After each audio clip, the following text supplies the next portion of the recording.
Hello everyone. In this video, I'll show you how to create a WeChat account without scanning a QR code. Let's get started. Begin by opening the WeChat app on your phone. Tap on Help Center, then select Send Feedback. Choose your device platform and select your region. Next, briefly explain your issue in the description box. Enter a WeChat ID or an email address. Then select Email or WeChat as your preferred contact option. Make sure to accept the terms and conditions before submitting. Once completed, your request will be sent, and you'll receive instructions on how to complete your registration without using a QR code. That's everything.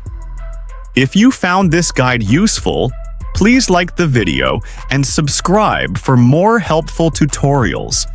Thanks for watching.